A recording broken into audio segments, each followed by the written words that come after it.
Greetings and welcome to a presentation for you, the participants going out on the Flathead Lutheran Bible Camp Reformation 501st Anniversary Tour. These slides were shown at a gathering at camp on July 3rd. So we've put the slides online for all to see, and we've rebooted the narration. So sit back and enjoy.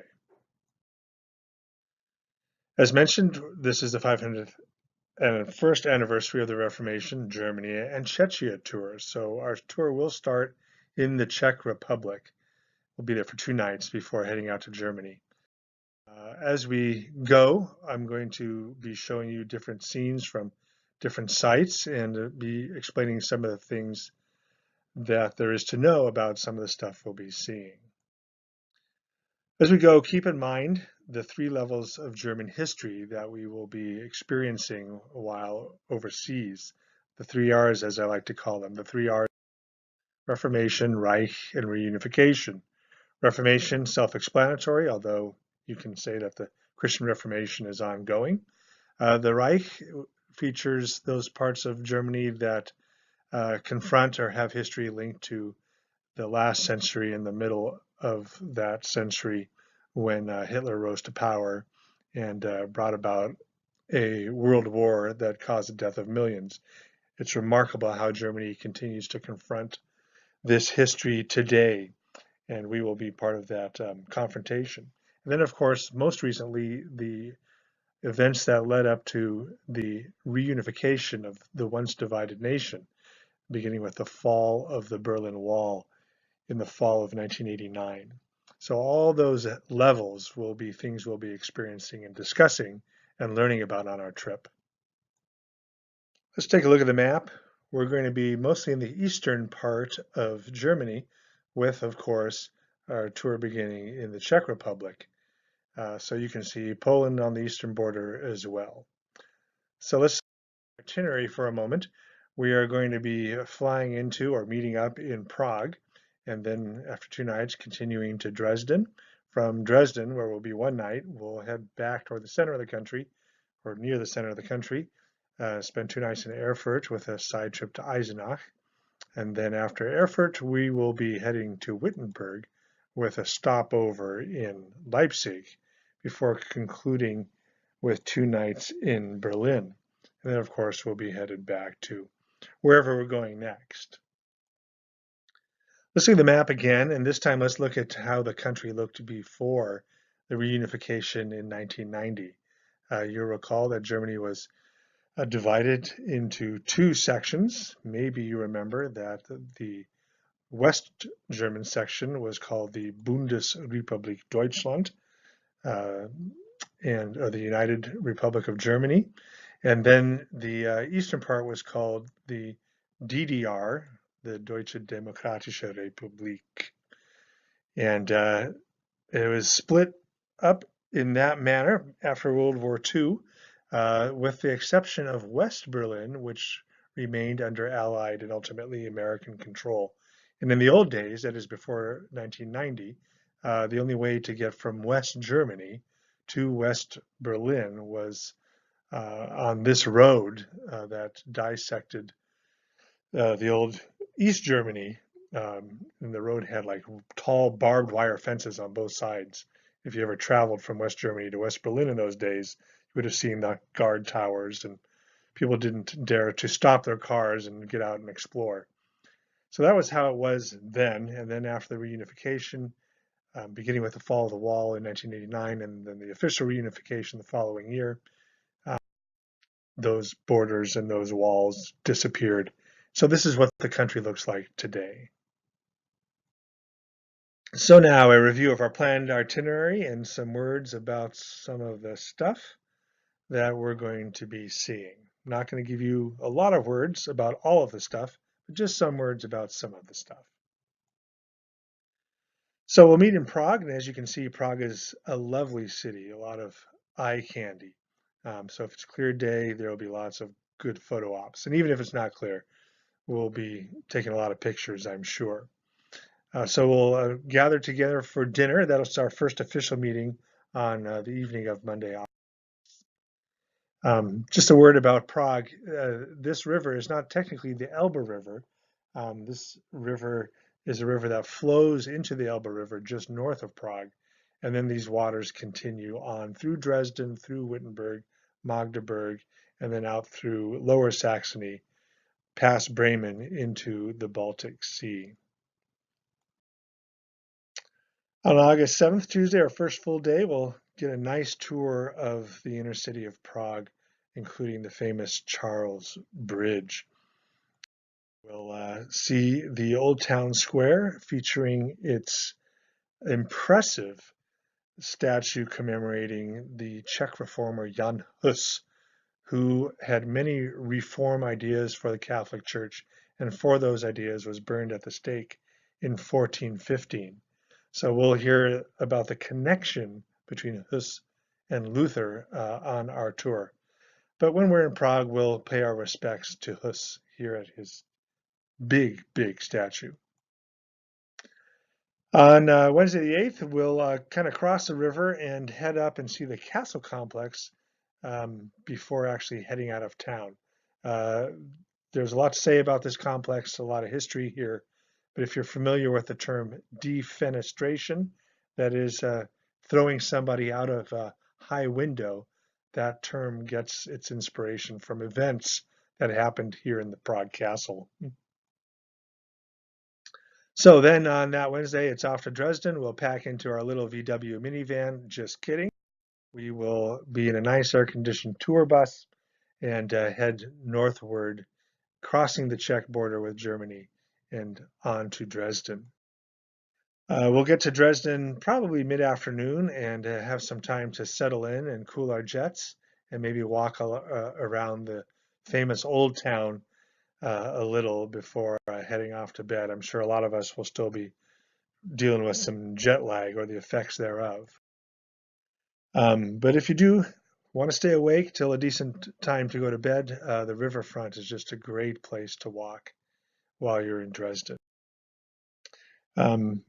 Maybe you'll also want to see the St. Mary's Church, which we'll be spending some more time in as well. A word about the St. Mary's Church. This is what it looked like before World War II, and this is what it looked like after the Allies bombed Dresden in February 1944 as the war was drawing to a close. So a lot about that history, but you'll of course notice that standing front and center, surviving the bombing, as it were, was good old Martin Luther. There's more to say about this statue and the destruction of Dresden, and we'll be hearing about that on our tour. This is what the church looks like today, completely rebuilt, and we'll have a chance to experience it and sit inside for a brief devotion service before heading off to Erfurt. Time in Dresden, we'll head off to Erfurt, but en route we will visit the Buchenwald Memorial, which was one of the largest concentration camps, meant particularly for political prisoners rather than for Jewish prisoners, although of course Jewish prisoners spent time at Buchenwald as well. So we'll pay our respects there. We'll continue on to this gem of a city, Erfurt. This is the Erfurt Cathedral there on the left side, as well as another church there on the right. So Erfurt's a pretty, pretty city, and we'll have a good time there and use it kind of as a home base to explore a little bit of Luther country. A river runs through it, that is through Erfurt. It's called the Gera River, and as it winds through the middle of town, you can see from this slide that the locals have figured all kinds of ways to build around and above that river. So the center of Erfurt's a great place to walk, and maybe we'll have some good time for walking when we arrive on Friday in the morning after breakfast. We will take a quick excursion, that is a quick ride to nearby Eisenach. And Eisenach is a quaint little village in the old East Germany. Also features above it the Wartburg, so the watchtower castle that Luther spent 10 months in after he appeared at the Diet of Worms and made his famous "Here I Stand" speech. You might remember the story. We'll review the story, of course, on our tour. Another nice view of the Wartburg. I think the room where Luther allegedly spent time is right about there. So we'll get a chance to see that room. And there's some other cool history connected with this castle. Then back to Erfurt. We should be back in Erfurt by mid-afternoon, and we'll have a quick tour from our hotel to the Augustinian monastery that Luther made his home for 5 to 6 years before finally moving to Wittenberg. So we'll hear about Luther's formative years and his time here at the Augustinian monastery. Okay, after Erfurt, we'll head to Wittenberg, but on our way, we will stop for a lengthy layover in Leipzig. Leipzig is a wonderful town with a wonderful history. We're going to kind of center our tour around two churches. First church will be the St. Nicholas Church, or Nikolaikirche. And Nikolaikirche was home of the Monday night prayer meetings, which took between 1983 and 1989. These prayer meetings grew from just a handful of people in 1983 to hundreds of people in 1989 to thousands of people, so the church couldn't even hold it. In the fall of 1989, and a great part of Leipzig's history is that it's at the center of its peaceful revolution that led to the fall of the Berlin Wall was this church and its pastor, a guy named Martin Führer. So you'll hear more about that when we're at the Nikolaikirche. Church that's in the center of Leipzig is the Bach Church, the St. Thomas Church. And on Saturday afternoon at 3 p.m., we'll be privileged to be able to sit in the church and listen to a Bach cantata on the newly refurbished Bach organ. So that will be a highlight. After listening to some Johann Sebastian Bach, we'll get back on the bus and continue the rest of the way to Wittenberg. Once in Wittenberg, we'll settle in to our lodgings. I'll show you where that is in just a minute. This is a picture of the Market Square with its statues of Philip Melanchthon here, Luther's right-hand man, and this is a statue of Luther. There are other commemorations of Luther in this town as well, as we'll see. Here's an overview of the center of town, and this is the city church right here. I'll give you a glimpse of the inside in just a minute. But our lodgings are right here. This is called the Old Latin School, and these are new digs, and we'll explain more about what's special about the Kolleg Wittenberg once we're there. Here's the inside of that city church where Luther spent most of his time as a preacher, and then after Luther's death, the town's famous artist Lucas Cranach painted or oversaw the painting of a large and impressive altarpiece. And each panel of this altarpiece commemorates a particular element of Reformation or Wittenbergian theology. And so more about that, of course, when we're on site. At the far end of town, the west end of the old town, is the Castle Church, not to be confused with the city church. And this is the church where Luther reportedly nailed up his 95 theses, or at least posted them with sticky wax.